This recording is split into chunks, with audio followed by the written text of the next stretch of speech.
In a village that feared her, he was the only one who listened. They called her mad, broken, cursed by the forest. But when he tasted her sorrow, her truth, her forbidden love, his heart became restless, his spirit chained. Some loves are not chosen, they return to claim you. If you enjoy African folk stories filled with mysteries, betrayal, and justice, subscribe, like, and comment where you are watching from, and join with us as the story begins. Olojomo was not just a village, it was a witness. It had watched generations arrive hopeful and leave broken, and it remembered every tear that ever touched its soil. At dawn, the red earth glowed softly, as if still warm from yesterday's suffering. Roosters crowed, women swept their compounds, and children laughed. Yet beneath the normal sounds lay a silence that felt heavy, ancient, and unresolved. The elders said Olojomo was built on stories that were never properly buried. Stories of betrayal, forbidden love, madness born from cruelty, and hearts shattered beyond repair.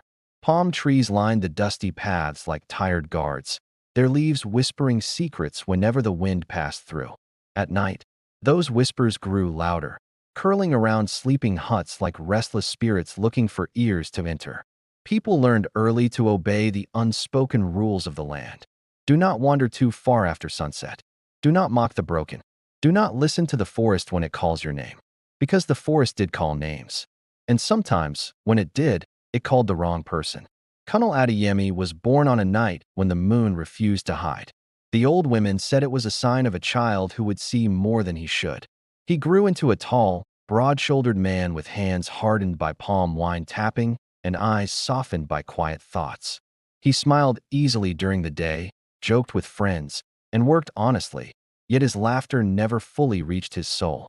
There was always a question inside him he could not name, a hunger that food could not satisfy and rest could not silence. His mother, Ayabo, noticed it long before anyone else did. Mothers always do. She would watch him sit alone after supper, staring into the distance as if listening to something invisible. "Your spirit travels too much," she once told him softly. Kunal only nodded, unable to explain that sometimes his heart felt like it belonged somewhere else. Somewhere unnamed, unseen, and forbidden. Olojomo had one story everyone agreed not to speak loudly about. A story that lived on the edge of the village, where the forest thickened and the air turned cold even at noon. That story walked barefoot. That story laughed alone. That story cried in the middle of the night. Her name was Morẹ. Children called her the Mad Woman. Men called her bad luck. Women called her a warning. But the earth remembered her differently. Before madness took her, Morẹ was once the most beautiful bride Olojomo had ever seen. Her laughter had sounded like bells, and her eyes carried dreams that reached far beyond the village. Now, she wandered with torn wrappers and tangled hair, speaking to spirits only she could see. People threw stones at her shadow and prayers at their own fear. They said looking at her too long could steal your peace. They said listening to her could ruin your destiny. And so everyone looked away. Everyone, except Kunal. That evening, the sun sank slowly, bleeding orange and gold across the sky. Kunal carried his tapping tools deeper into the palm grove than usual, driven by a restlessness he could no longer ignore. Each step felt heavier, as though the ground itself was aware of where he was going. The birds grew quiet, and even the wind hesitated. Then he heard it, a voice, not singing, not crying, but something in between. A sound so full of sorrow that it made his chest ache. Kunal stopped walking. Every warning he had ever heard rose inside his mind like a chorus of frightened elders. Do not go closer. Do not listen. Do not answer the forest. But curiosity, once awakened, is stronger than fear. He moved forward, and there she was. Morẹ sat beneath an old irako tree, tracing shapes in the dust as if writing messages to the dead. Her face was thin, marked by suffering, yet there was a strange, fragile beauty still clinging to her features. When she lifted her head and their eyes met, time faltered. The madness people spoke of was not there. What Kunal saw instead was pain so deep it felt like a wound opening inside him, a loneliness that mirrored his own. Neither of them spoke. The forest watched, and in that silent moment, Kunal tasted something unfamiliar. Not her body, not her touch, but her sorrow. It settled on his tongue like something bitter and unforgettable. That was the beginning. Though he did not know it yet, his life had already turned. Cunnel did not know how long he stood there beneath the Irako tree, staring at Morẹ, as if she were a mirror reflecting a part of him he had never met. The forest breathed around them, slow and deliberate, as though it was listening too. Morẹ broke the silence with a soft, cracked laugh that carried no joy. "Even you will leave," she said, her voice rough like dried leaves crushed underfoot. Cunnel shook his head before thinking. "I have not come to leave," he replied, surprised by the firmness of his own words. She studied him carefully, suspicion flickering across her tired eyes. Men had approached her before, out of cruelty, curiosity, or drunken courage, but none had ever stayed. "You smell of palm wine and restlessness," she murmured. "Men like you only pass through." Cunnel sat on a fallen root, lowering himself to her level. For the first time, he noticed the scars on her wrists, thin lines like memories that refused to fade. Morẹ began to speak slowly, as though each word had to be pulled from a place of pain. She spoke of her youth, when her name was spoken with admiration instead of pity. She was the daughter of Chief Olatunji, raised with laughter, songs, and dreams of a gentle future. Men courted her openly, but her heart chose only one. His name was Babatunde, a traitor with smooth words and a smile that hid shadows. He promised her a life beyond Oluojomo, a life where love would be enough. The wedding drums had beaten loudly that season. Women danced, men drank, and Morẹ believed happiness was permanent. But happiness, she learned, was only a visitor. After the birth of her first child, Babatunde changed. His love turned into impatience, his tenderness into suspicion. Whispers followed him home, whispers of debts, secrets, and dark dealings. One night, he dragged Morẹ into the forest, not as a husband, but as an offering. She spoke of ropes, chants, and hands that treated her like an object, of how her child was taken, sold into silence, never to be seen again. When she returned to the village, broken and bleeding, no one asked questions. Shame is easier to carry when shared by the victim alone. Her father died of grief soon after. Her mind followed, fragment by fragment. As Morẹ spoke, Cunnel felt his chest tighten until breathing hurt. Her words tasted bitter, heavy, impossible to forget. This was what the village called madness. This was what they threw stones at. Tears slipped down her face, carving paths through the dust on her skin. She did not bother to wipe them away. "I screamed until my voice abandoned me," she whispered. "Now only the spirits listen." Cunnel's hands clenched into fists, nails biting into his palms. He wanted to speak, to promise something, but words felt too small. Night crept in slowly, wrapping the forest in shadow. Fireflies appeared like scattered stars, blinking in and out of existence. Morẹ stood abruptly, panic flashing across her face. "Go," she said urgently, "before the forest decides you belong to it." Cunnel hesitated, every part of him torn. Leaving felt like betrayal, staying felt like defiance. He stepped back, then paused. "I will come again," he said quietly. Morẹ laughed, a sound sharp and broken. No one ever does. But as Cunnel walked away, her eyes followed him. And for the first time in years, she waited. Cunnel returned to his mother's hut long after the moon had climbed high into the sky. The village was asleep, but his mind was wide awake, replaying Morẹ's voice again and again like a stubborn drumbeat. He lay on his mat, staring at the thatched roof as shadows danced above him. Each time he closed his eyes, he saw her, sitting beneath the Irako tree, her pain laid bare like an open wound. Her story clung to him, heavy and sour on his tongue. It was as if he had tasted a sorrow so deep that nothing else could satisfy him anymore. Cunnel turned from side to side, sweat soaking his wrapper despite the cool night air. Sleep refused to take him, as though it feared what it might reveal. Outside, an owl cried, sharp and lonely. Cunnel felt as if the sound came from inside his chest. At dawn, Ayabo noticed the change immediately. A mother's eyes are trained to read what lips refuse to say. "You walked with spirits last night," she said as she stirred pap by the fire. Cunnel froze, the calabash trembling slightly in his hand. He forced a laugh, trying to sound careless. "The palm trees were stubborn. I had to go deeper." Ayabo studied him for a long moment, her face unreadable. "Be careful where your feet carry you," she warned softly. Cunnel nodded, avoiding her gaze. The lie tasted bitter, but it settled easily. From that morning onward, Oluojomo began to feel different to him. The laughter of friends sounded distant, their worries small. As the sun climbed higher, Cunnel went about his work mechanically. He climbed trees, collected sap, and greeted villagers, but his body moved without his heart. Every path seemed to bend toward the forest. Every breeze carried her scent, dust, leaves, and something painfully human. He remembered the way Morẹ had looked at him when he said he would return. Disbelief mixed with a fragile hope she did not dare to name. Cunnel found himself counting the hours until nightfall. The waiting stretched, unbearable and sweet at the same time. By evening, his chest felt tight with anticipation.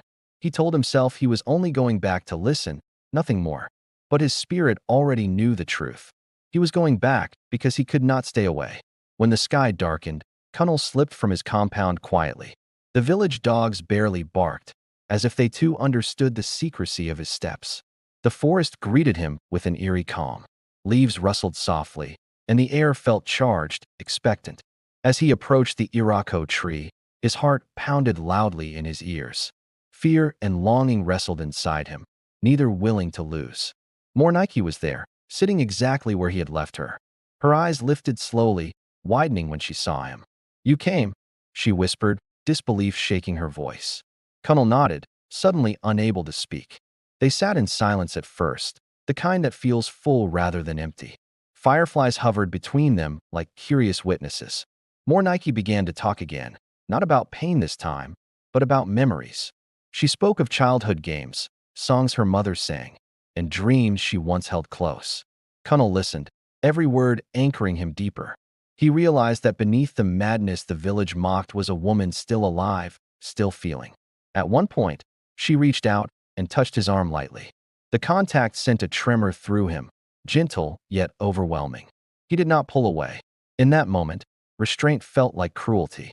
When it was time to leave, Cunnel stood reluctantly. The forest seemed to lean in, reluctant to release him. "I will come again," he said, more firmly this time. Not as a promise, but as a confession.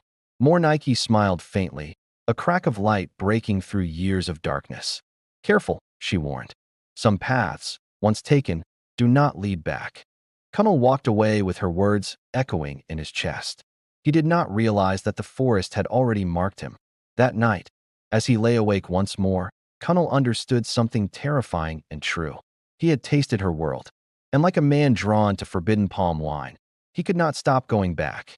From the moment Cunnel woke the next morning, his body felt heavy, as though his spirit had not returned with him from the forest. The rooster crowed loudly, yet the sound felt distant, swallowed by the echo of Morẹ's voice in his head. He washed his face at the clay pot, but the water could not cool the fire burning quietly inside his chest. Her laughter, broken yet warm, replayed itself again and again like a song he could not forget. As he stepped outside, the village looked the same, yet it no longer felt the same. Every greeting seemed forced, every smile like a mask hiding his growing secret. Cunnel realized with sudden clarity that what he carried was no longer curiosity. It was longing, heavy, persistent, and dangerous. He had crossed an invisible line, and now the weight of it pressed against his ribs. Desire had become a burden he could not put down. At the palm grove, his friend Sadiq noticed his distraction. "You climb like a man whose mind is elsewhere," Sadiq teased, wiping sweat from his brow. Cunnel forced a laugh, nearly missing his footing on the tree. "The sun is too hot today," he replied quickly. But Sadiq frowned, unconvinced. "Hot sun does not steal a man's spirit," he said, his tone half joking, half warning. Cunnel said nothing. Silence had become his shield. He worked until his hands ached, hoping exhaustion would dull the pull inside him. Instead, it sharpened it. That evening, whispers followed Cunnel as he passed through the village square. Not words, just glances, pauses, the sudden hush that speaks louder than sound. Old Mama Adunni watched him from her stool, her eyes narrow and knowing. She had seen men walk this path before. "Some doors close behind you forever," she muttered under her breath. Cunnel felt the words strike his back like unseen stones. He quickened his pace, heart pounding. Guilt and anticipation twisted together until he could barely tell them apart. As night fell, the moon rose full and bright, exposing everything that wished to remain hidden. Cunnel wrapped his cloth tightly around his waist and slipped away once more. The forest greeted him differently this time. The air felt thicker, charged, as if something unseen was watching closely. Morẹ was not under the Irako tree when he arrived. Panic clawed at his chest, sharp and sudden. Then he heard her laughter, soft and playful, from deeper within the trees.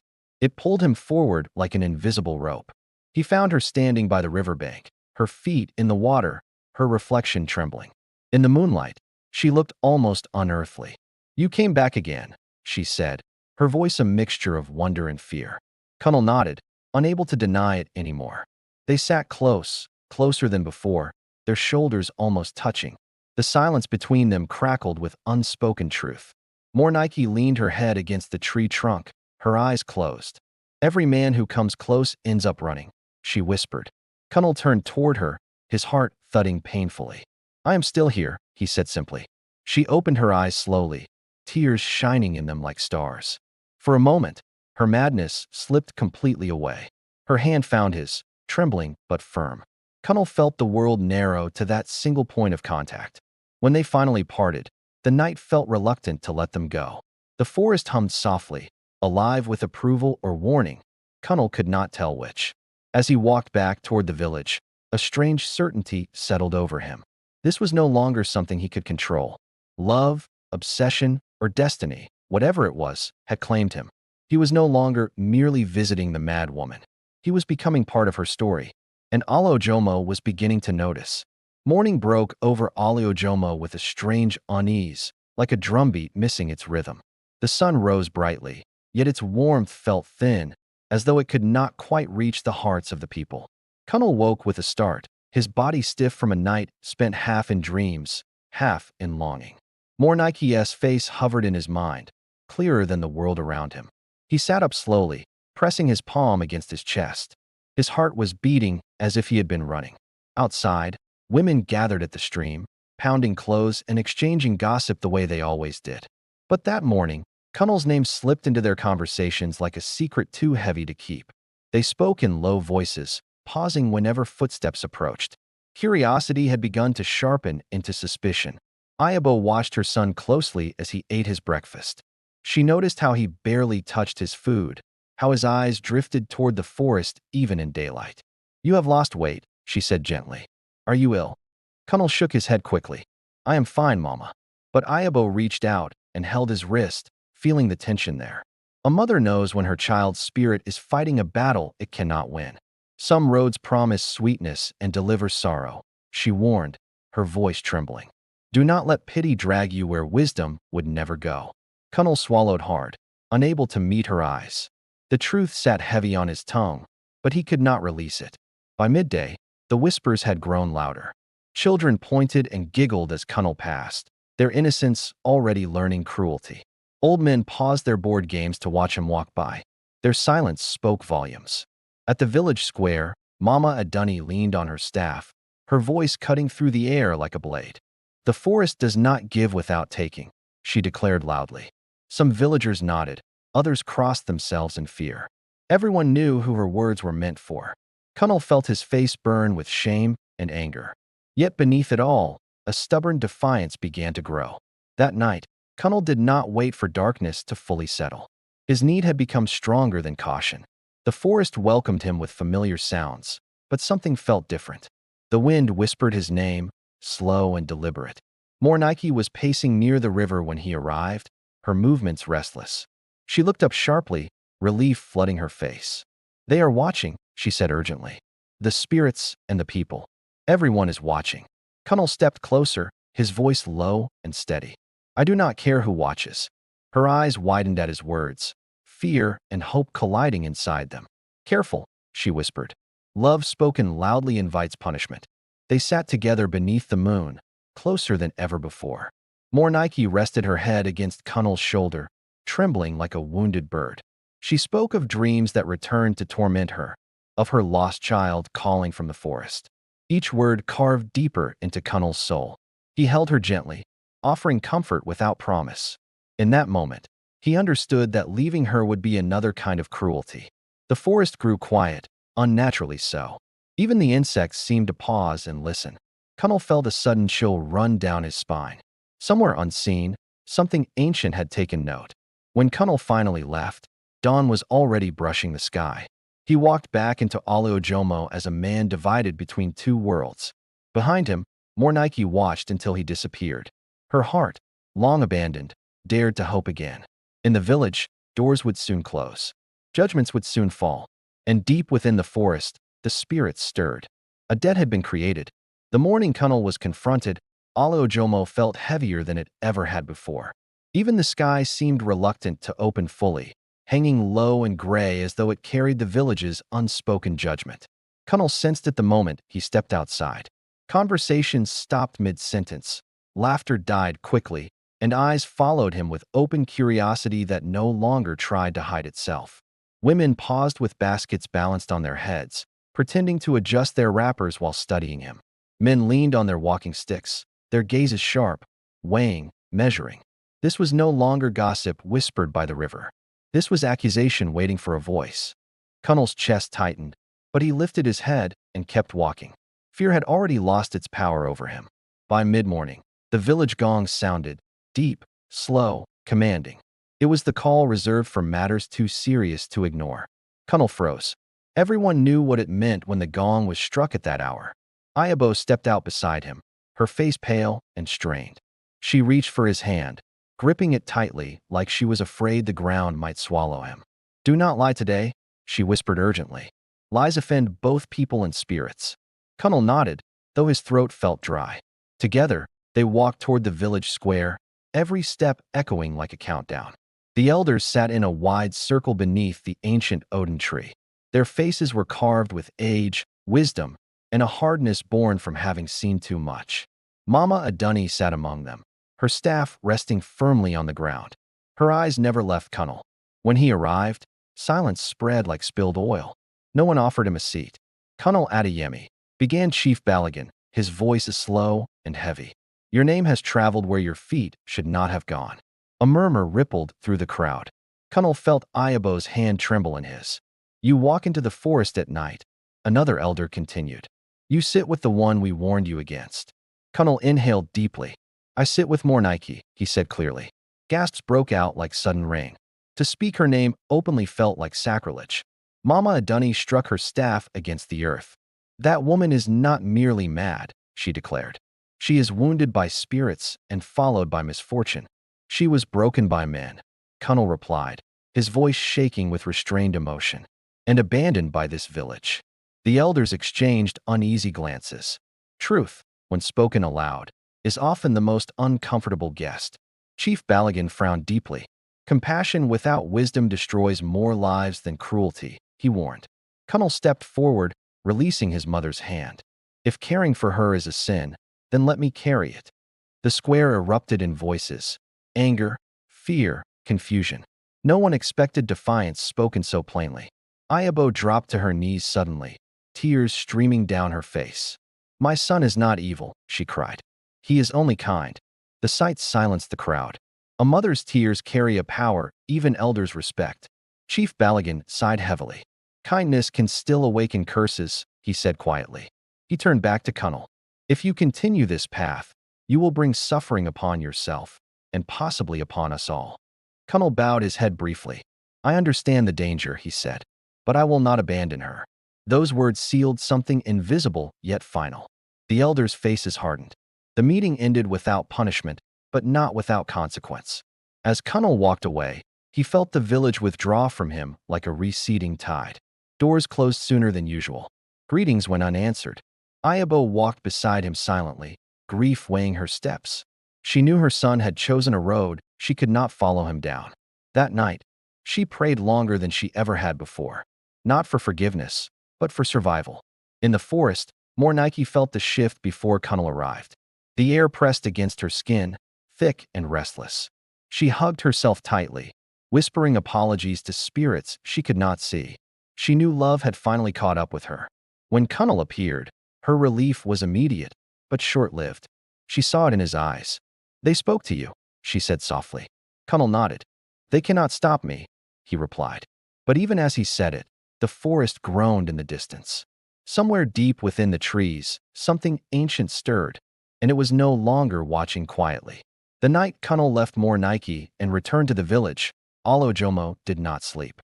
It was as though the land itself had decided to keep vigil, waiting for something it had long prepared for. The wind howled without direction, slamming against mud walls and rattling doors. Palm trees bent and groaned like old men in pain, their leaves clashing in angry whispers. Dogs whimpered instead of barking. Even the moon hid behind thick clouds, ashamed or afraid to witness what was coming. Ayabo lay awake on her mat, her rosary clutched tightly in her hands. Every prayer she whispered felt too small for the fear swelling in her chest. She had lived long enough to recognize the signs. The spirits were awake. By midnight, the first scream tore through the village like a blade. A woman's voice, raw, panicked, desperate. People rushed out of their huts carrying lanterns and fear in equal measure. They found Sola, a young mother, standing beside her child's mat, shaking violently. The baby would not stop crying, she sobbed. Then suddenly, silence. The child lay still, breathing shallowly, eyes rolled back. No sickness had touched him before that night. Mama Adunni was summoned immediately. She took one look at the child and sucked her teeth sharply. "This is not illness," she said. "This is warning." A murmur of terror swept through the crowd. Warnings from the unseen world were never gentle. Before dawn, more misfortune followed. A hunter named Bemisola was found wandering near the forest edge, naked and bleeding. His eyes were wide and empty, his lips trembling endlessly. "They chased me," he kept repeating. "They chased me with voices." He never spoke clearly again. At sunrise, the river that fed Aliojomo turned cloudy and bitter. Fish floated lifeless on the surface, their silver bellies flashing like accusations. Women wailed. Men argued. Fear took shape and walked freely among them. Everyone knew where to point the blame, and everyone pointed it in the same direction.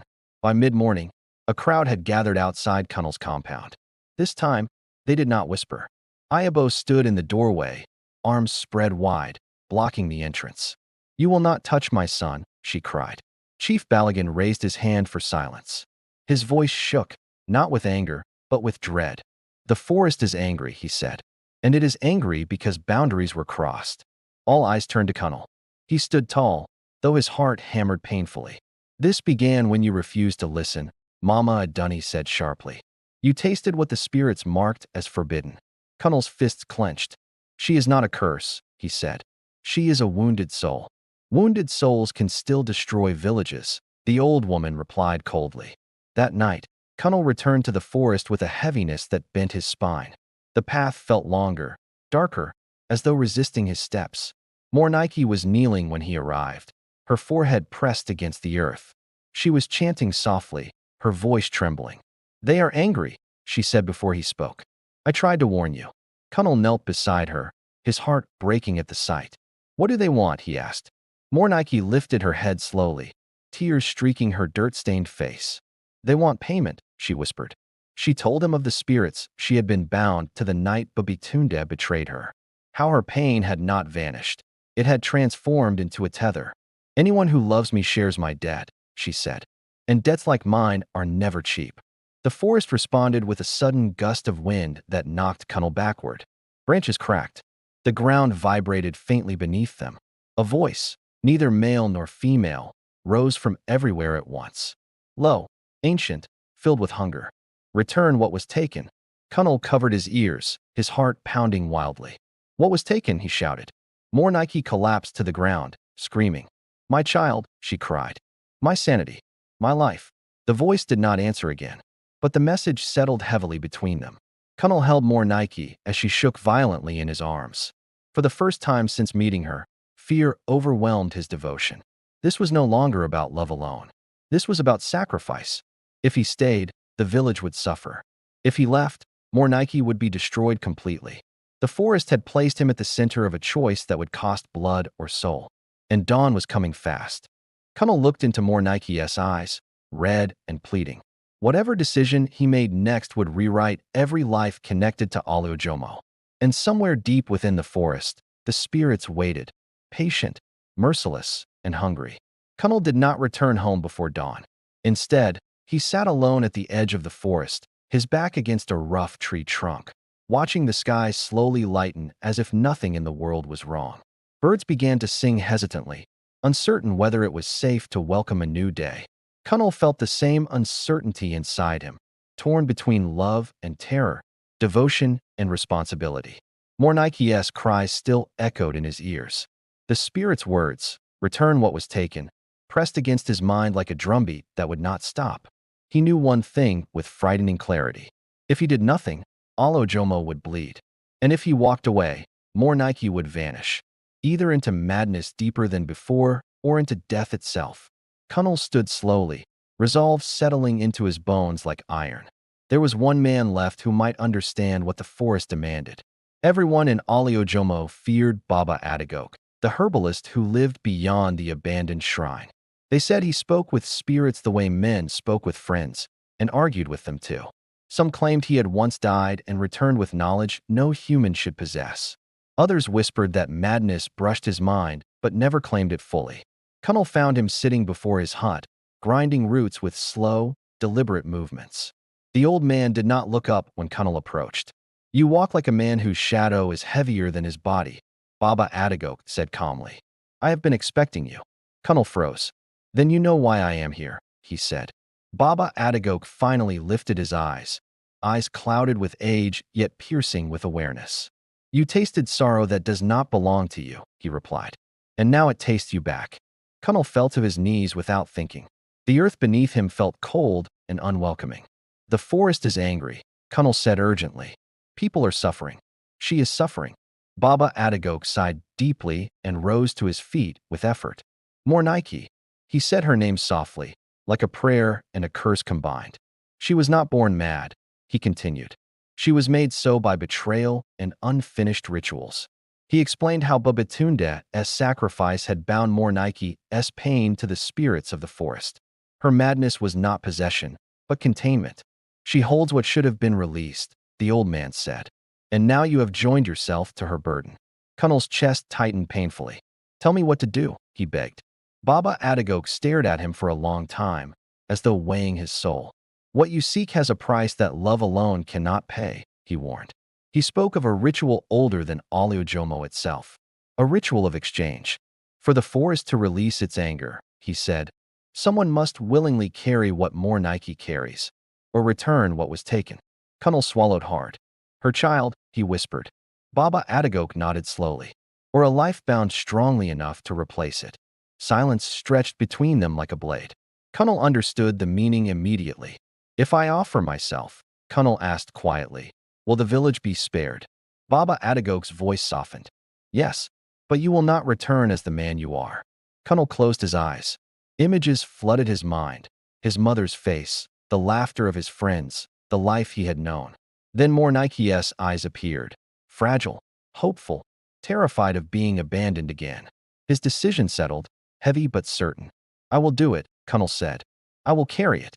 The old man reached out and placed a hand on Cunnel's head. "Then love has already claimed you fully," he murmured.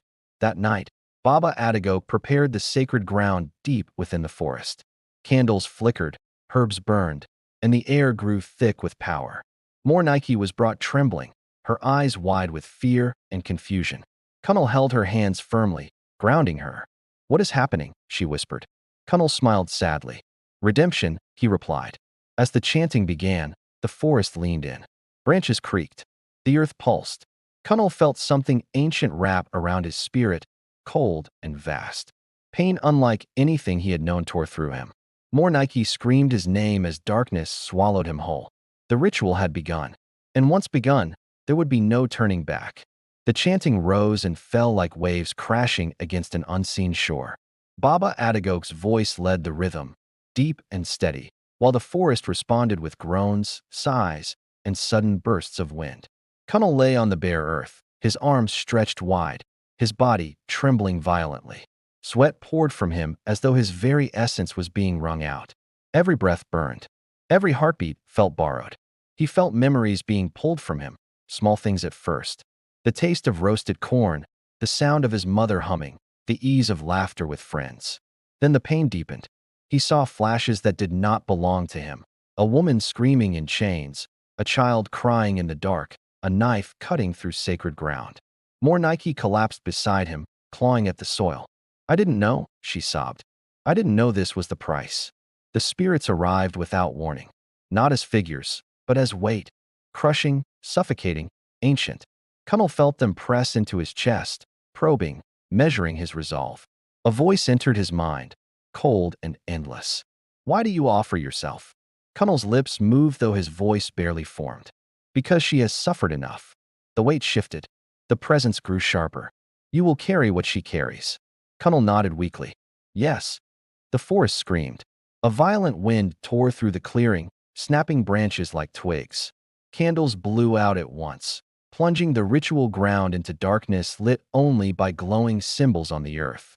Cunnel arched suddenly, a scream ripping from his throat. His back bowed unnaturally as something unseen carved itself into his spirit. Baba Adagok shouted words of binding, his voice straining under the pressure. Blood trickled from his nose, dark and thick. Morẹ crawled toward Cunnel, clutching his face desperately. Stop it, she cried. Take me instead. The spirits answered her with silence. Then Cunnel went still. For one terrifying moment, nothing moved. No wind, no sound, no breath. Morẹ shook him violently, tears soaking his chest. Cunnel, please. Then he inhaled sharply, too sharply. His eyes flew open. They were no longer the same. The warmth was gone. In its place was depth, endless, heavy, ancient. Cunnel sat up slowly, movements deliberate, almost unfamiliar. The forest fell silent in reverence. Baba Adagok staggered back, fear and awe mixing on his face. It is done, he whispered. Morẹ stared at Cunnel, hope trembling in her chest. You're alive, she said weakly. Cunnel looked at her as if seeing her for the first time, and for the last. Yes, he replied softly. But I am not free. He described sensations he could barely understand. The weight of voices. The pull of forgotten pain. He felt the loss of a child who was not his. The rage of betrayal that burned endlessly. The spirits had not removed the burden. They had transferred it. By dawn, the forest released them. Birds sang again, cautiously at first. Morẹ's mind felt clearer than it had in years. The fog that once wrapped her thoughts had thinned, though guilt now sat heavily in its place. Cunnel stood at the forest edge, staring toward the village. Something about it repelled him. I cannot cross fully anymore, he admitted quietly. The forest has claimed part of me. Morẹ reached for him, but he stepped back gently. If you touch me now, he said, you will remember everything. Tears streamed down her face. Then what are we now? Cunnel turned away slowly. We are the price. Behind them, Baba Adagok watched silently. He knew what Cunnel had become. A bridge between pain and peace. Between love and loss. And Alojomo would soon feel the consequences. Cunnel walked into Alojomo just as the sun lifted fully into the sky, yet the warmth of morning did not touch him. His feet crossed the familiar red earth, but his spirit moved as though half of it still trailed behind in the forest. Villagers noticed immediately. He no longer walked with the easy rhythm they knew. His steps were slower, heavier, deliberate, like a man carrying something invisible but enormous.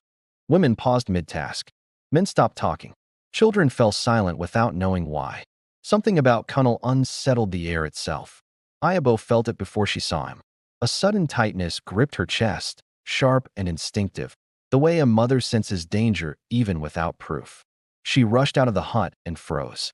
Her son stood there, eyes open but distant, as though looking through the village instead of at it. He smiled faintly when he saw her, but the smile did not reach his eyes. My child, Ayabo whispered, stepping closer. What have you done? Cunnel bowed his head slowly. What I had to, he replied. Ayabo touched his face with trembling hands. His skin was cold despite the rising sun. You smell like the forest, she murmured, fear creeping into her voice. And like sorrow. Cunnel closed his eyes briefly at her words. Ayabo, he said softly, no longer calling her mama. If I tell you everything, your sleep will leave you forever. Tears welled in her eyes. I carried you for 9 months, she cried. There is nothing of you I cannot bear. Cunnel hesitated, then shook his head. Some knowledge is heavier than love, he said. That was when Ayabo understood.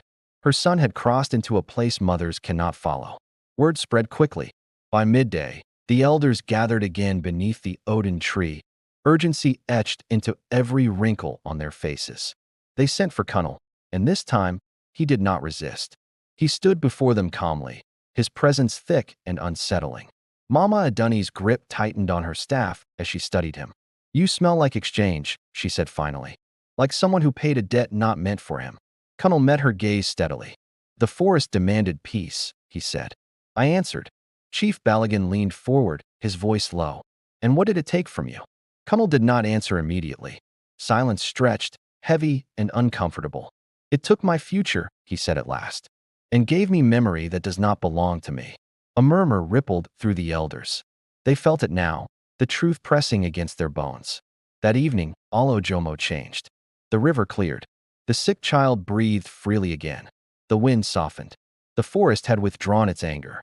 Villagers rejoiced quietly, but the relief tasted strange. Too quick. Too clean. Mama Aduni watched Cunnel from across the square. Nothing that powerful comes without a shadow, she muttered. Cunnel spent the night alone beneath the sky, unable to sleep. Every time he closed his eyes, he heard a child crying, calling him father though he had never been one. Pain rolled through him in waves, not sharp, but endless. This was not madness. This was inheritance. Morẹ stood at the edge of the forest, watching the village lights flicker in the distance. Her mind felt clearer than it had in years, and that clarity hurt more than confusion ever did. She remembered everything now, every betrayal, every scream. And Cunnel, when she tried to step toward the village, the air pushed back gently but firmly. The forest would not let her cross. She fell to her knees, sobbing. He saved me, she whispered. And I lost him. Back in Jomo, Cunnel stared at the stars. They no longer felt distant. He understood now what Baba Adagok had meant. He had not returned as the man he was. He had returned as a keeper. And keepers are never allowed to belong fully to love again. Days passed, but time no longer moved the same way for Cunnel.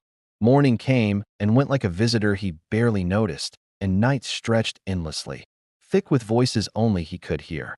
He stopped working the palm trees. Not because he was weak, but because the trees reacted to him now. Sap ran dark, leaves rustled without wind. People began to avoid him openly.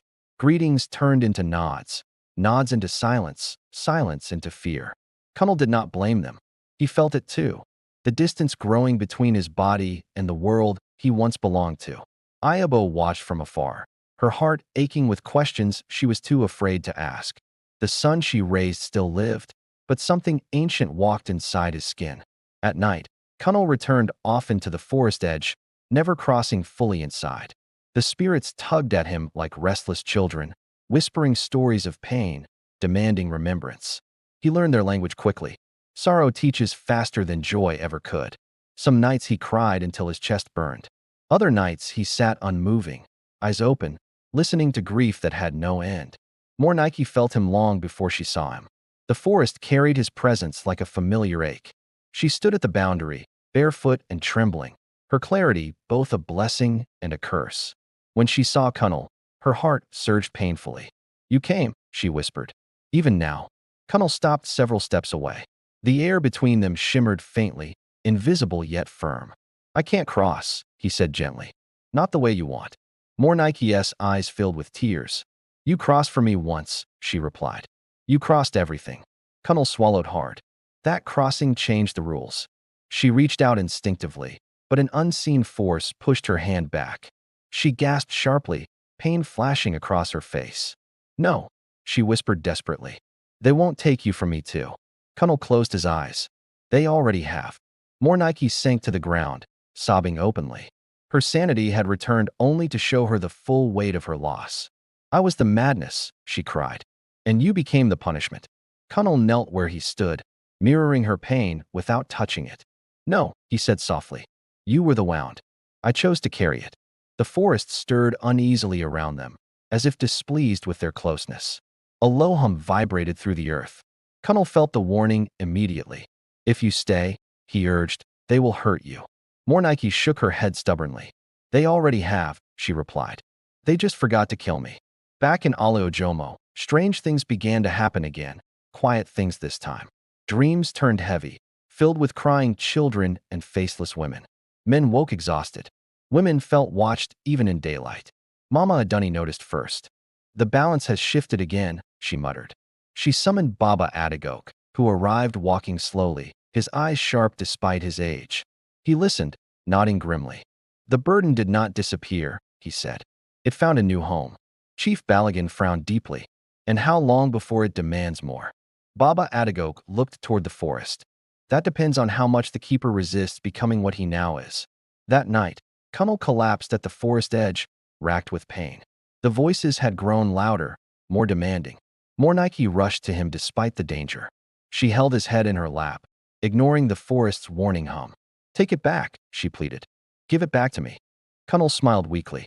"If I do," he whispered, "you will lose yourself again." Tears fell freely from her face onto his. "Then let me lose myself," she cried. "I cannot lose you." The forest roared in response, furious and jealous. Branches snapped. The ground trembled. Kunnel screamed, not from pain, but from love stretched beyond its limit. He realized then the cruelest truth of all. The forest was not punishing him for loving Mornike. It was punishing him because love was the one thing it could not control. And so it tightened its grip. The moon rose high over Aliojomo, full and unyielding, casting silver light over the village that slept uneasily. But Kunnel did not sleep. He had not slept in days. The forest's weight pressed into him like water, cold and unrelenting. He sat at the edge of the clearing where the ritual had been performed, hands pressed to the dirt, as though trying to feel the pulse of the earth beneath him. It throbbed, faint and accusing. He could hear whispers that were not human, voices that spoke in sorrow and fury. Mornike came to him again, stepping lightly on the soft earth, as though afraid to disturb the spirit's presence. Her eyes were wide and shining. She had become something fragile and terrifyingly alive, a woman reborn, yet still haunted. "I can't leave you," she said softly, kneeling beside him. Her fingers brushed his forearm, and a shiver ran through him. Not warmth, not comfort, but a sharp, electric reminder of what he had carried. "I will stay until you come back to me fully," she whispered. "Even if the forest does not allow it." Kunnel shook his head slowly. "You do not understand," he said. "Part of me does not belong to this world anymore." The forest responded almost immediately. Wind swirled, twisting violently around the clearing. The trees bent unnaturally, groaning like animals in pain. The ground cracked slightly beneath Kunnel's knees, and the air shimmered as though invisible eyes were watching, judging. Mornike pressed closer, ignoring the signs. "You have returned to me before. You can do it again," she said fiercely. Her hands gripped his shoulders, trembling with desperation. "I do not return in the same way," Kunnel replied. The words felt foreign on his tongue. They carried the weight of someone else's memories and grief. "Every time I go to the forest, it takes something from me that I cannot get back. It takes more than my body. It takes my humanity." Mornike's tears fell freely onto his chest. "Then let it take me too. I cannot live in a world where you belong only to the shadows." The forest whispered, a low hum rising like distant thunder. It was neither warning nor promise. It was acknowledgement. Somewhere, in the canopy, creatures unseen watched, knowing that the man who had once been Kunnel Adeyemi was no longer fully of this world. He felt the voices inside him grow louder. The memories he had swallowed for Mornike, pain, rage, sorrow, twisted in his mind, merging with his own. He staggered slightly, caught between past and present, love and agony. Mornike clutched his hand, holding on as if sheer will could pull him back from the edge. "Do not let them take you," she whispered. "You are not alone." Kunnel looked at her, and for a moment, the man he once was seemed to flicker in his gaze.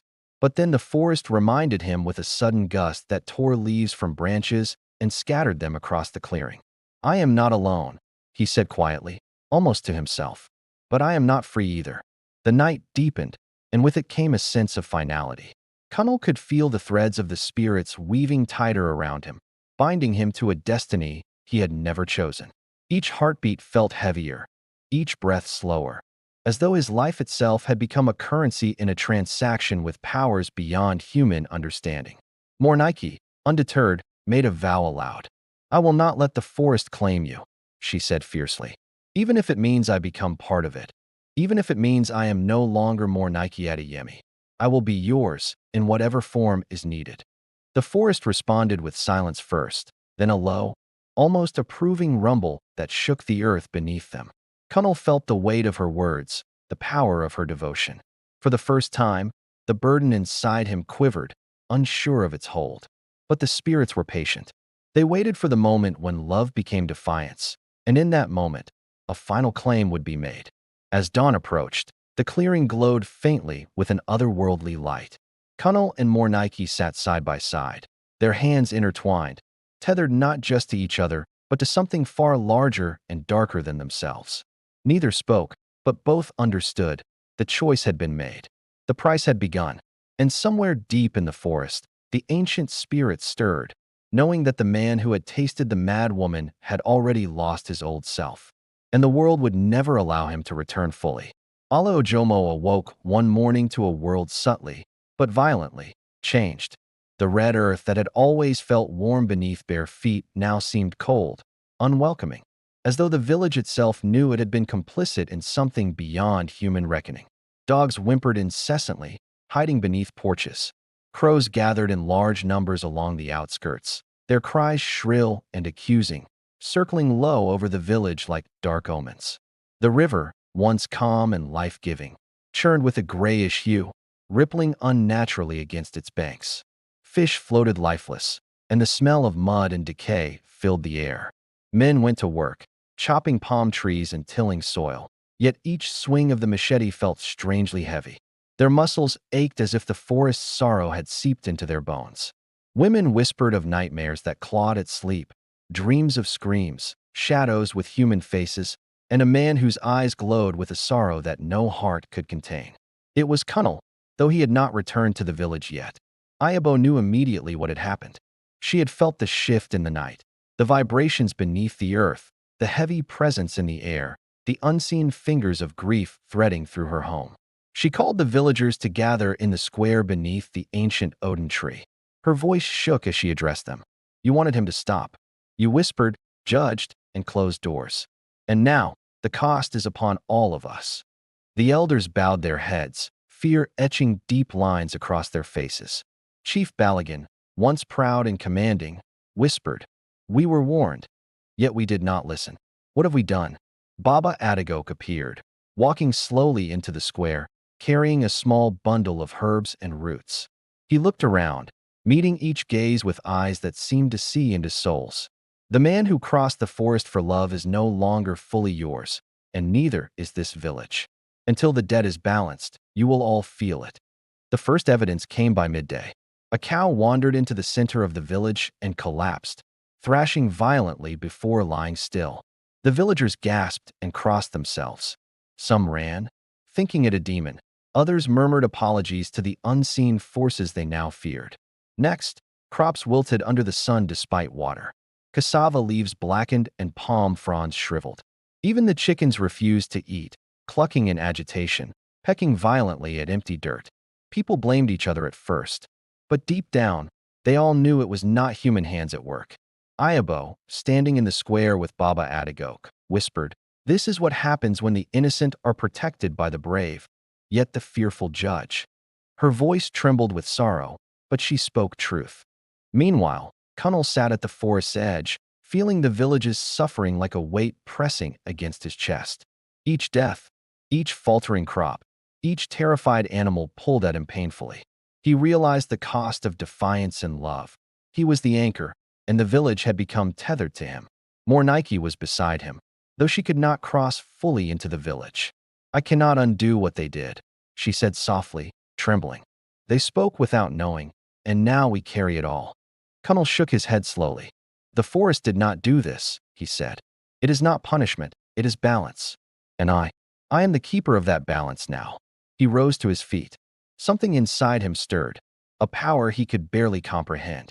A warmth, dark and strange, pulsed from his chest, connecting him to every living thing in Ala Ojomo and the surrounding forest. By nightfall, the villagers dared not leave their huts. The wind moaned through the streets, carrying whispers of sorrow and warning. It was as if Cunnel's presence, or his absence, stretched across the village like an invisible hand, reminding them of their fear, their judgment, their cruelty. Ayabo sat by her door, praying and crying silently. Her son had become a bridge between human and spirit, between love and punishment. And she knew, deep in her heart, that nothing would ever be the same again. Morẹ crouched beside Cunnel at the forest boundary, holding his hand tightly. I will stay, she promised. I will stay and face whatever comes with you. Kunal looked at her, eyes shadowed yet steady. You may not survive this, he warned. Not fully, not in the way you are now.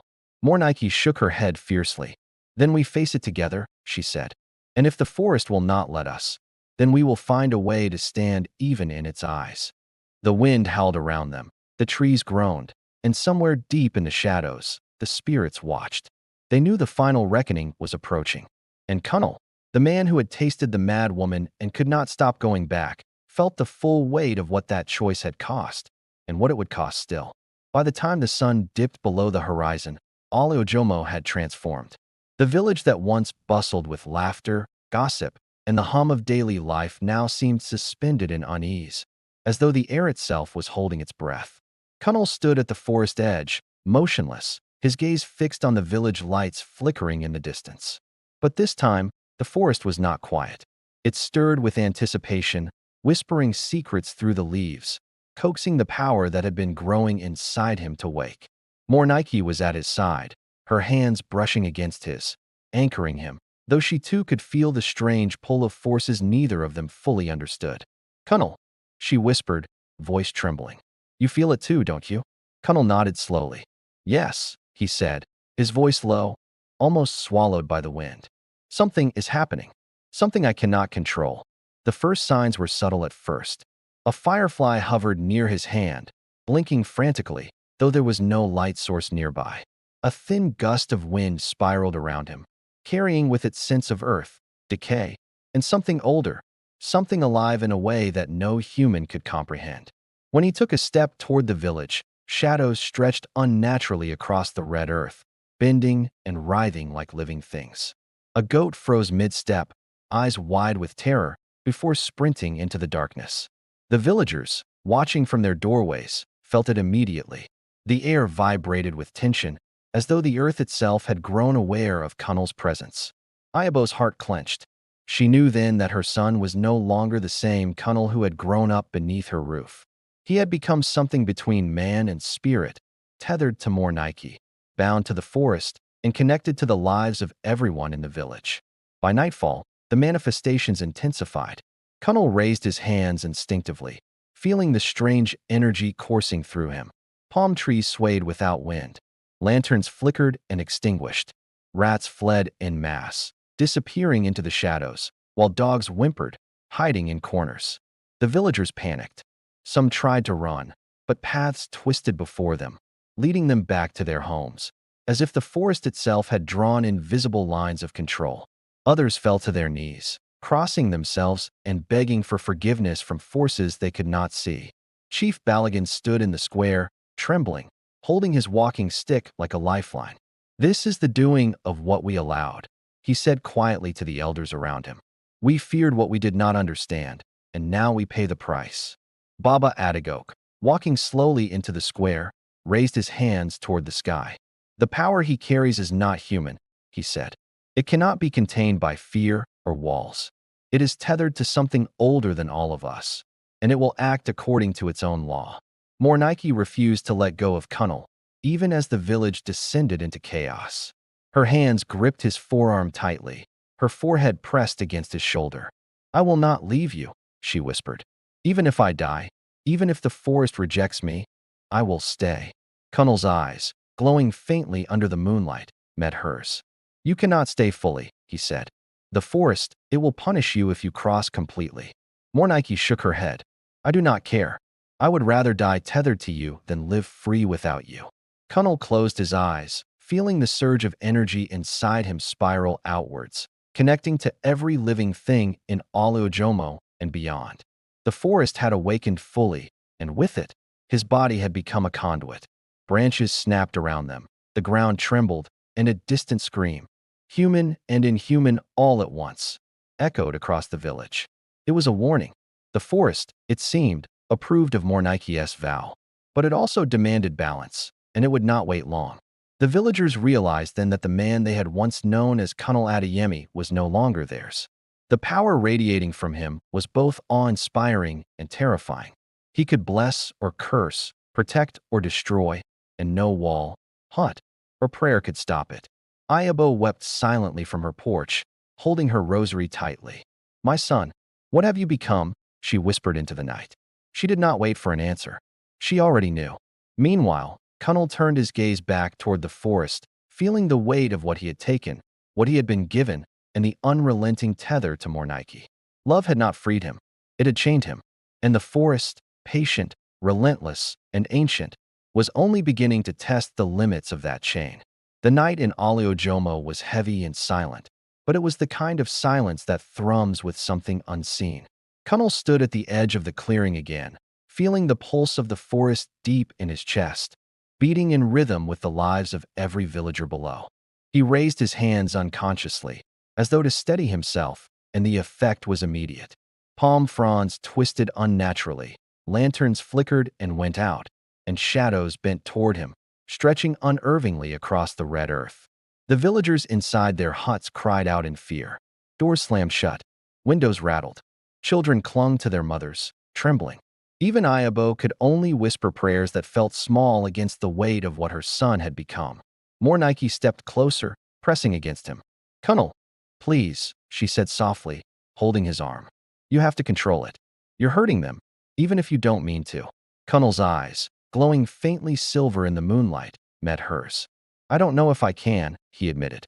"The forest, it flows through me. I feel everything. The pain, the fear, the anger. And sometimes it bursts out without my will." The first tragedy struck quickly. A cow in the village, grazing too close to the path, screamed and collapsed. Its body convulsed violently as if gripped by an invisible hand. By the time the villagers reached it, the animal was dead. Ayabo's heart shattered. She dropped to her knees, clutching her rosary. "My son," she whispered, tears flowing freely. "What have we done to you?" Baba Adagok arrived swiftly, shuffling his steps, his eyes sharp despite the darkness. "Power without mastery is a curse," he said, voice trembling. "Kunal's love for Morẹ has tethered him to forces he cannot yet control, and the forest will not allow mercy." Chief Balagan, standing stiffly beside the elders, felt a cold sweat creep down his spine. "They called him brave," he murmured. "But he is no longer a man. They gave him something older, something beyond human judgment." Kunal sank to his knees beside the clearing, shaking violently as the power surged within him. He felt every living thing's heartbeat, every hidden sorrow, every latent fear. And in trying to protect Morẹ, he inadvertently rippled the energy through the village. Morẹ knelt beside him, pressing her forehead to his chest. "Kunal," she whispered, "focus on me. Focus on love, not fear. Let it guide you." For a moment, the energy quieted. The wind softened, the shadows lessened. The village seemed to hold its breath again. Kunal's hands trembled as he absorbed the lesson. Every emotion, every thought, was amplified through him. Love, fear, grief, they all became instruments, all became chains. He realized then that love alone would not protect. Mastery was required, and mastery demanded sacrifice he had not yet fully understood. The second tragedy came before dawn.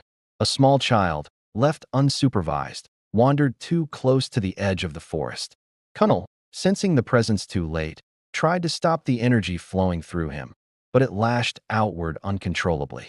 The child fell unconscious, pale and trembling, the life within him flickering like a dying lantern. Morẹ screamed and fell to her knees beside the child, weeping. "Kunal, no, you have to stop." Kunal's heart broke in a way deeper than pain or exhaustion. He wanted to calm the force, but it had become a living thing within him, wild, unpredictable, demanding. He could not separate what belonged to him from what belonged to the forest, nor could he release it without causing more destruction. Baba Adagok arrived again, chanting urgently, throwing herbs and powders into the fire that lit the clearing. "Balance is demanded," he cried. "Power is not free. He cannot save without cost." By the first rays of the sun, Aliojomo lay in a strange quiet. The villagers stared at Kunal from their windows and doorways. They loved him, feared him, and now relied on him. But every glance carried a mixture of awe and terror. Ayabo sat on her porch, watching her son like a mother watching a child trapped between two worlds. "Kunal," she whispered, "what are you now? Who are you?" Kunal knelt at the forest edge, holding Morẹ's hand tightly. "I am not fully a man anymore," he admitted. "But I am here. And I will protect you. I will protect them, even if it kills me slowly, every day. Morẹ pressed her cheek to his arm, tears running down her face. And I will stay, she whispered. Even if the forest wants to take me too, I will not leave you. The wind whispered around them, almost approvingly, almost threateningly. The forest knew. The village knew. And Connell, tethered between love and a force older than life itself, felt the first true weight of his new existence. He had crossed the line, tasted the forbidden, and could not stop going back. Now, everything he loved, everything he was at risk. The sun rose pale and trembling over Aliojomo, casting a ghostly light across the village. But the morning brought no comfort. The air was heavy with the lingering pulse of Connell's power, which had not yet receded. Villagers emerged cautiously from their huts, eyes wide and anxious. Palms trembled in the windless air. Birds refused to sing. Even the river seemed subdued, flowing sluggishly as if exhausted from the energy coursing through the land. Ayabo stood at her doorway, hands clasped over her chest, heart pounding. Her son was alive, yes, but he was not the same Connell who had grown under her care. He was something else entirely, part man, part spirit, part forest, and fully tethered to the suffering he had absorbed. She saw him standing at the forest's edge, his head bowed, shoulders trembling slightly under an invisible weight. Beside him, Morẹ knelt, hands pressed to the earth as if she could anchor the power that threatened to tear him and the village apart. I cannot stop it, Connell whispered, his voice almost drowned by the whispers of the forest that had settled into him. Every time I try, it bursts outward. Every emotion, every thought, flows through me, and the village feels it. The first real test came in the afternoon. A sudden gust of wind swept through the square, carrying dust and leaves like a small whirlwind. Shops rattled. Palm fronds bent unnaturally. The villagers froze, some crossing themselves, others whispering frantic prayers to gods they had not thought to honor in years. Connell tried to steady himself, raising his hands instinctively. The energy inside him twisted violently, lashing outward. It knocked over carts, scattered firewood. Frightened livestock bolted, trampling crops and small garden patches. A scream pierced the chaos. A small girl, no older than 7, had wandered too close to the edge of the market square. Connell's heart sank. He surged toward her, but the force within him flared uncontrollably. The girl was thrown a few feet, landing hard on the dirt. She cried, clutching her leg, terrified. The villagers rushed to her side, tears and curses mingling, as Connell fell to his knees, silent, shaking, helpless. Morẹ rushed to him, pressing her forehead against his arm. Connell, she cried, tears soaking the ground. You have to focus on me. You have to let love guide you, not anger, not fear. He closed his eyes, letting the sounds of her voice anchor him. For a moment, the wind softened. The shadows receded. The village seemed to exhale as though they were all holding their breath. Do you feel it? Morẹ whispered. I am here. I will not leave you. Let me carry it with you. Connell's eyes opened, glowing faintly under the sun. Yes, he whispered. I feel you. And it helps. But the cost is mine to bear. He placed his hand on the ground, grounding himself. The energy pulsed beneath him, wild and restless, but it obeyed him momentarily. But the forest was not satisfied. As dusk approached, Connell felt a pull, stronger, deeper, older. The spirits of those he had absorbed, the sorrow of Morẹ's madness, the grief of countless unseen souls, called to him urgently. They demanded more than he could give. Morẹ sensed it too. She reached out, placing both hands over his heart, willing herself to tether the forest's pull. I will not leave you, she repeated fiercely, voice cracking with desperation. If I must become part of the forest to save you, then so be it. I do not care. Connell's chest heaved. Her promise resonated inside him, and for a fleeting moment, the forest paused its claim. The village was safe, for now, but the warning was clear. The balance demanded sacrifice, and the first real choice of life or death loomed over them both. That night, Connell and Morẹ sat together beneath the silver moonlight at the forest's edge. I cannot live fully in your world anymore, Connell admitted softly. My body belongs partly to the forest. My heart, my soul, it will always be tied to something older than life itself. Morẹ leaned her forehead against his shoulder, tears flowing freely. Then I will bind myself to you, she whispered. If your soul must straddle two worlds, then let mine follow yours. Let us face this together, whatever it takes. The forest stirred around them, wind brushing through the trees like fingers testing their resolve. And somewhere deep within the shadows, ancient spirits watched, waiting for the moment when love, fear, and sacrifice would converge.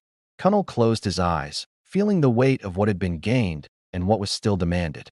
He tasted the madness, he carried the sorrow, he felt the longing, and yet, for the first time in months, he felt a small thread of hope. But hope in Alojomo had a price, and the price was coming. The village awoke that morning with a heavy sense of unease, though no one could say why.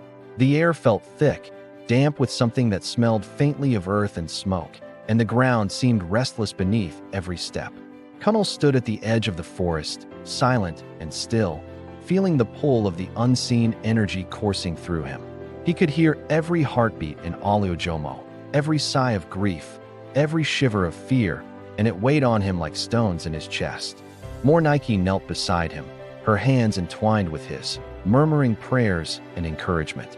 I will not leave you, she whispered, voice quivering, even if it kills me to stay tethered to your sorrow. Cunnel's eyes glowed faintly silver in the morning light. I cannot fully control it, he admitted. But with you here, I can guide it enough, perhaps, to prevent worse. But the forest demanded more than they could give.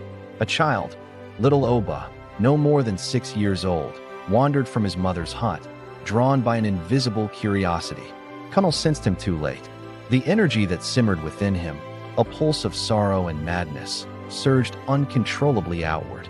The child screamed as he was flung across the dirt path by a wind no one could see. Villagers ran toward him, panic and disbelief written across every face. Ayabo's heart constricted as she realized that Cunnel's power, however unintentionally, had harmed one of their own. Cunnel dropped to his knees, chest heaving, eyes shut tight. I didn't mean, he stammered, voice breaking. I cannot stop it. Morẹ pressed her hand over his heart, anchoring him. Breathe, Cunnel, she said, tears falling freely. Focus on me. Let your love guide you, not your fear. Do not let them take you. Not now, not ever.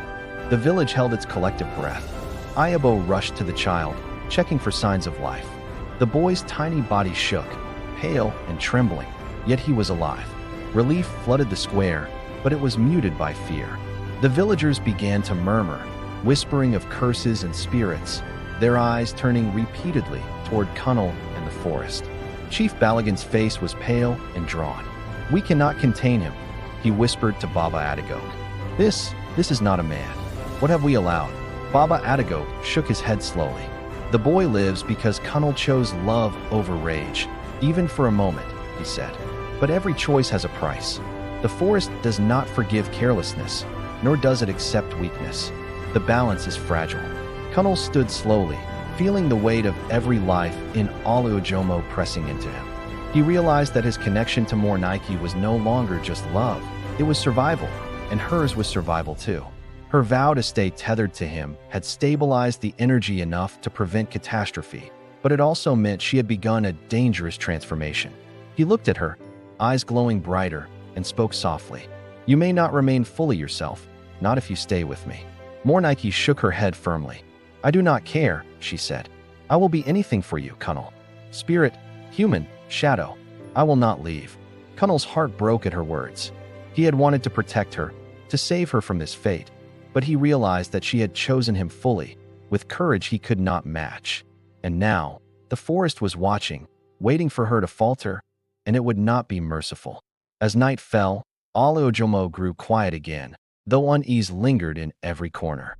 Cunnel and Morẹ remained at the forest's edge, tethered by love and danger alike. The village had survived, but only barely.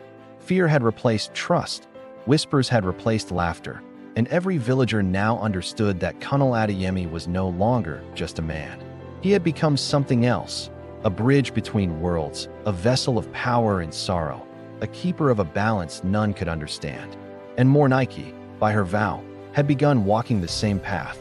A tether stronger than any human bond now linked them, a bond of love, sacrifice, and inevitable heartbreak. The forest whispered around them, patient and eternal. And Cunnel, tasting the madness and sorrow, felt the first true weight of his permanent fate. The days after the child's accident were silent and tense. Ale Ojomo felt like a village suspended in a dream, where every shadow was sharper, every wind gust heavier. Cunnel stayed at the forest edge, Morẹ always beside him, tethering herself to his sorrow and power. Her eyes had begun to shimmer faintly in the moonlight. Her skin sometimes seemed to glisten with dew, though no water had touched it, and at night, she often spoke softly in a voice that was no longer entirely hers. "I feel it," she whispered to Cunnel one night, pressing her hand to his chest. "The forest, it is reaching into me. I can feel its roots twisting through me, wanting to claim me as it claimed you." Cunnel shook his head, frustrated and fearful. "I can't let it happen, Morẹ. I can't lose you too." But she smiled faintly, though it was tinged with sadness. "I am already choosing it. If my body must become part forest to keep you human, to keep the village safe, then I accept it. But you must survive this, Cunnel. You must." That night, the forest seemed to acknowledge her vow. The leaves rustled unnaturally, like applause, but the shadows moved toward her, brushing against her skin. Cunnel held her closer, knowing she had taken the first step toward becoming bound, a part of the world he could not fully control. Cunnel began noticing strange surges of energy. A scream from the village would ripple through him like a jolt, twisting shadows and bending reality around him. One evening, a simple argument between two neighbors escalated into chaos. Cunnel had not been present, yet his emotions flared in response to the anger and fear, sending wind whipping through the village. Roof tiles lifted, fires flickered unpredictably, and livestock panicked. Morẹ grabbed his arm, grounding him. "You have to focus," she cried. "You can't control every heartbeat, Cunnel, but you can choose your center." He closed his eyes, inhaling deeply, and tried to pull the energy inward, feeling the sorrow, fear, and grief compressing into a pulse inside his chest. But the moment he did, the ground cracked slightly beneath him, as if warning him that he was a conduit, not a master. Ayabo, watching from a distance, wept silently. "My son, every day you carry more than your body can bear," she whispered, holding her rosary. "And yet, you endure for love." The forest began to act directly. Branches reached toward the village, leaves swirling unnaturally around huts. Shadows stretched across streets, bending and twisting, making familiar paths appear foreign. Cunnel and Morẹ realized the spirits were testing their bond. The forest wanted proof that Morẹ's vow was real, that Cunnel's heart was steady, and that their connection could endure the pull of something older than time. One night, Cunnel felt a strange force pulling Morẹ into the forest. She screamed, but the energy tethered her to him. "I will not leave you," she yelled, struggling against invisible vines of power. Cunnel grasped her firmly, feeling her body trembling with the forest's pull. "You promised," he whispered fiercely, eyes glowing with silver light. "And I will not let you go." The forest relented, temporarily, as if acknowledging the strength of their bond. But the warning was clear: more tests would come. The villagers grew desperate. Rumors spread of the boy who could command wind and shadows. They whispered of Morẹ becoming part forest. Fear replaced love. Ayabo gathered the elders. "We cannot fight him," she said, voice trembling. "But we must prepare. If we do not acknowledge what is happening, we risk losing everything." Chief Balagan and Baba Adagok began teaching the villagers ways to appease spirits. Herbs were burned, prayers repeated, and paths cleared in hopes of calming Cunnel's surges. The villagers began to work together, despite fear, because survival depended on it. Cunnel watched silently from the forest's edge. He hated what he had become. He hated that those he loved now feared him. Yet, he could not stop the power. It was in his blood, in his bones, in every heartbeat. Morẹ pressed against his side. "Love has a price," she whispered, "and we are paying it together." One afternoon, a sudden scream tore through the village. Cunnel felt the emotions flare, uncontrollably. His chest expanded with power, energy flowing outwards like a storm. Huts rattled. Chickens scattered. Water from the river rose unnaturally, flooding small gardens. Villagers fled, some screaming, some praying. Even Ayabo's heart pounded with terror. Cunnel dropped to his knees, shivering as if the force were alive. Morẹ grabbed him, anchoring him. "Focus," she screamed. We can contain it together. He inhaled, drawing the storm within himself, but the energy had grown too strong. Branches snapped, lanterns were thrown to the ground, and shadows danced like living beings around him. He looked at Morẹ. If I lose control, you may be lost too, he said softly, fear etched in his glowing eyes. She smiled faintly, tears streaking her face. Then we face it together, she said. Whatever comes, we do not break apart. That night, Connell sensed the forest reaching into Morẹ's soul more intensely. The energy surged, binding her partially to the forest, her body shivering, hair shimmering faintly green, eyes reflecting silver light. Do not fight it, Connell shouted. Let me anchor you. Morẹ trembled, pressing her forehead to his chest. I choose this, she whispered. If my spirit must walk part forest, part human, I will do it for you. For us. For the village. Connell felt a pang of guilt and love. She was sacrificing herself willingly, tethering to something dangerous and eternal, because she loved him. The forest hummed approval, but its tone was ominous. It demanded balance, and Morẹ's binding was only the first part of the cost they would pay. By dawn, the village was tense beyond measure. The trees along the paths seemed to move, bending toward the villagers. Shadows stretched unnaturally. Windows rattled, fires flickered unpredictably, and even the river hissed faintly, as if warning them. Ayabo wept silently, watching her son and Morẹ at the forest edge. They are paying the price for love, she whispered, and we are witnesses to it. Some villagers tried to leave, but the paths twisted. Even the bravest faltered under the forest's quiet, ever-present gaze. Connell watched helplessly. Each surge of his power endangered those he loved. He had become a protector, a danger, and a bridge between worlds that had no human mercy. Morẹ pressed herself against him, tethering both physically and spiritually. I will stay, she whispered, no matter what the forest demands, no matter what it takes from me. As night fell, the forest grew silent, but its presence pressed closer than ever. Connell stood at the edge, his chest heaving from the energy that refused to leave him. Morẹ, partially bound now, shimmered faintly in the moonlight. She was human and something else, a living testament to love and sacrifice. The forest will claim more, Connell whispered, voice low, almost broken. And I cannot stop it. Every day, it will demand a piece of us. Morẹ took his hand, her fingers glowing faintly where the binding had touched her. I am yours, she said softly. Human, spirit, whatever I must be, I will stay tethered to you. The village watched silently, some in awe, some in fear, all aware that what they were witnessing was no longer a human tale. It was something ancient, something eternal, something terrible and beautiful all at once. Connell closed his eyes. He had tasted the madness. He had carried sorrow and love intertwined. And now, the edge of inevitability loomed, a choice that would determine life, death, and the tether between the human and the forest. The night pulsed around them, silent yet alive, waiting for the next move.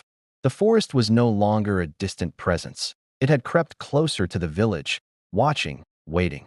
Leaves rustled in unnatural patterns, and the wind carried voices, low, ancient, whispering in languages no human tongue could name. Connell and Morẹ stood at the forest's edge, their hands entwined. He could feel the pull on Morẹ growing stronger, the forest testing how much she could endure without breaking. Don't falter, Connell whispered, his voice trembling. I cannot protect you if you do. Morẹ pressed her forehead to his chest. I am tethered to you, she said, and I will not leave. If the forest wants my soul, it will have to take it through me. The ground beneath them quivered, and shadows began to stretch unnaturally, creeping toward the village like a dark tide. Connell's eyes glowed silver, reflecting the weight of his connection to the forest. The villagers awoke to screams in the dead of night. A sudden tremor shook the ground. Huts rattled. Lanterns fell, extinguished by an unseen force. Connell felt the energy surge again, instinctively pushing it outward. Branches snapped across paths. Animals bolted in terror.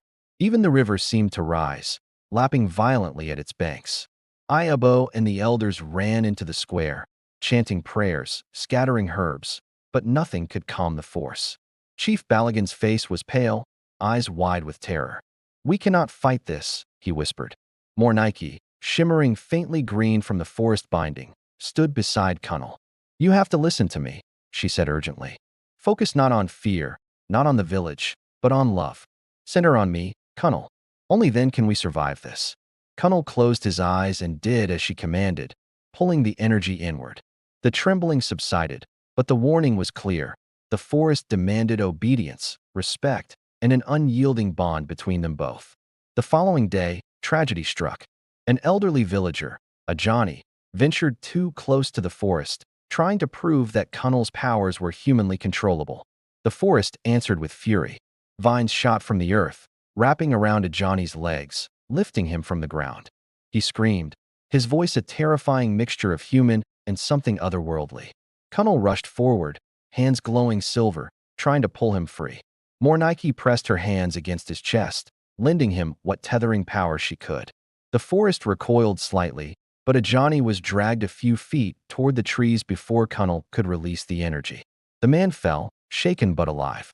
His hair had turned gray in an instant, and his eyes carried the memory of a brush with something eternal. Ayabo wept openly. "We warned them," she said, "but they would not listen. And now, they have seen what happens when we meddle with forces we do not understand." Morẹ felt the forest's grip tighten. Her body shivered involuntarily. Her hair brushed against leaves that weren't there. Her eyes glimmered silver. I feel it stronger," she whispered to Kunnel, voice trembling. "If I falter, the forest will take me." Kunnel pressed his forehead to hers. "Do not falter," he whispered, his voice steady despite the chaos. "You are stronger than it believes. Your love has anchored me, and now it anchors you. Hold on to that." Morẹ gritted her teeth, fighting the pull, but her body trembled and her knees buckled. Kunnel held her, focusing all his energy on keeping her tethered, feeling the forest's ancient power gnawing at her. "Even if it kills me," she whispered, tears streaming down her face, "I will stay. I will not leave you, Kunnel." The forest paused, as though taking note of her resolve. It would not be easy, but it acknowledged the tether, and that recognition brought a small, fragile victory. Rumors began spreading through Oliojomo. Some villagers whispered that Kunnel had become a god. Others feared he had become a demon. The elders tried to calm the people.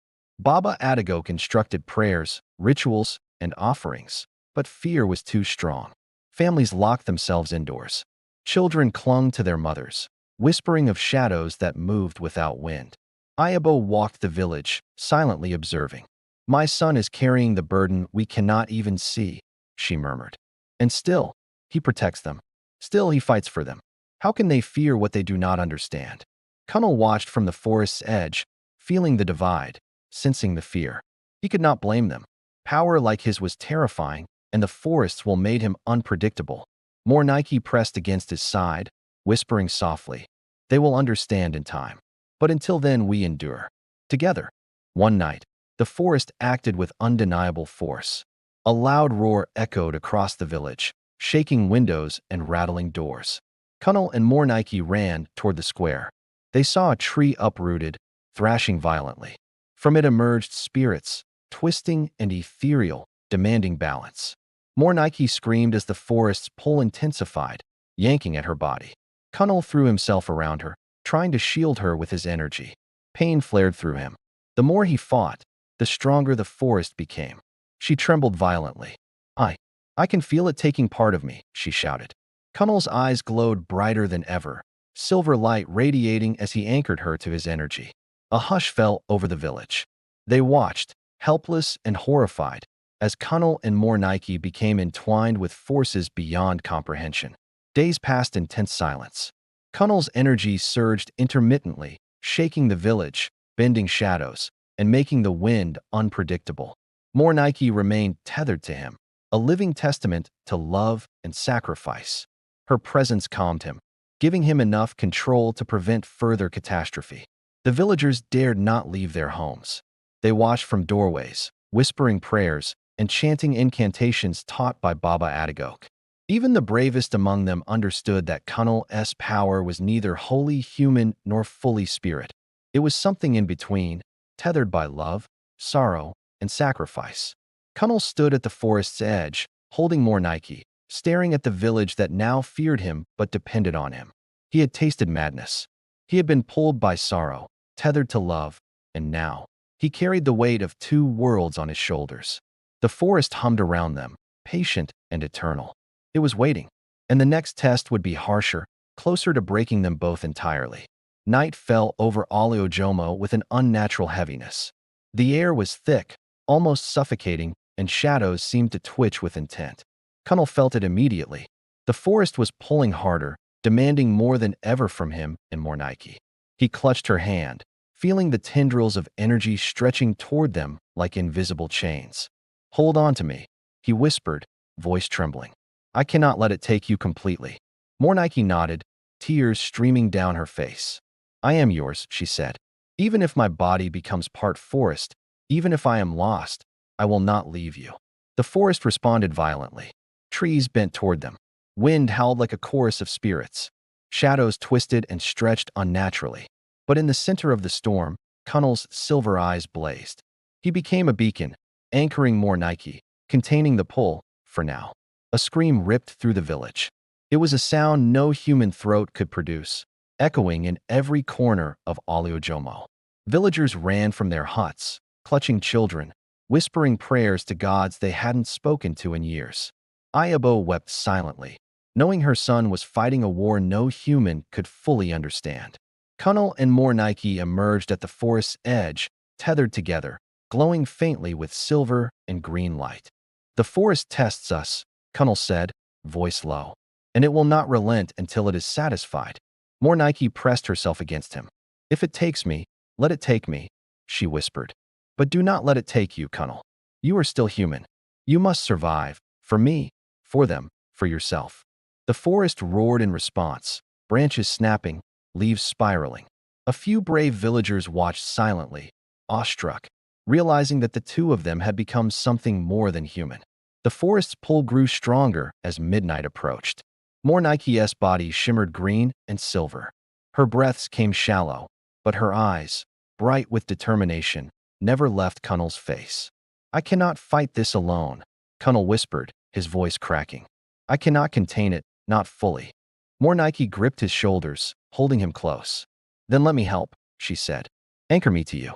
Take my fear, my pain, my strength. Let it tether the forest instead of tearing us apart." Cunnel placed both hands over her heart, channeling every ounce of his energy into her. A pulse of silver light burst outward, striking the forest like lightning. The shadows shrieked and recoiled. Morẹ trembled violently, but she did not falter. She had chosen her fate.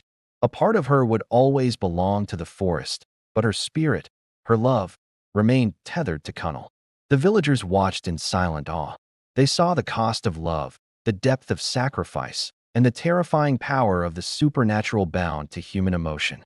The forest was patient, but now it acted decisively. Branches lashed, shadows lunged, and the wind carried an eerie, almost human voice, a whisper of old spirits demanding balance. Cunnel stepped forward, silver light blazing from his eyes. "Leave her alone," he shouted, voice echoing through the village. "This is our bond. You cannot touch her while I breathe." The forest paused, momentarily silenced by his defiance. But the energy was too strong, too old, too relentless to ignore completely. Morẹ leaned against him, trembling but resolute. "I am still here," she whispered. "I am still yours. Anchor me, Cunnel." He gritted his teeth, channeling every ounce of energy into holding back the forest.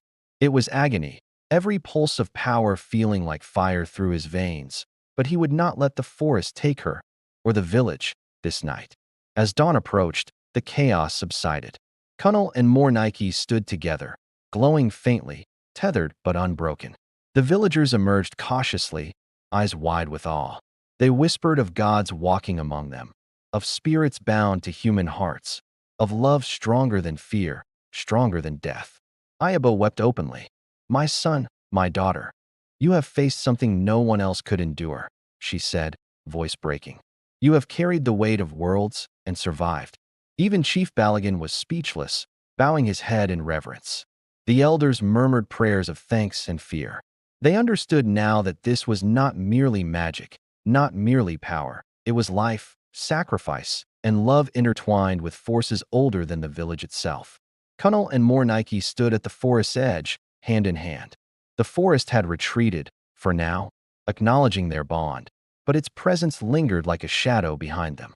Mornike's hair shimmered green, her eyes silver, but her smile returned, faint and fragile. "I am yours," she said softly, "and I am still me." Cunnel pressed his forehead to hers. "You are more than me," he whispered. "You are the reason I remain human, the reason I fight. And now, the forest cannot claim you fully." The villagers watched silently, understanding that love had won, for now. They knew the power was not gone, the danger not fully ended, but the tether of love, sacrifice, and courage had forged something eternal. Years later, stories of Cunnel and Mornike were whispered through Oleojomo.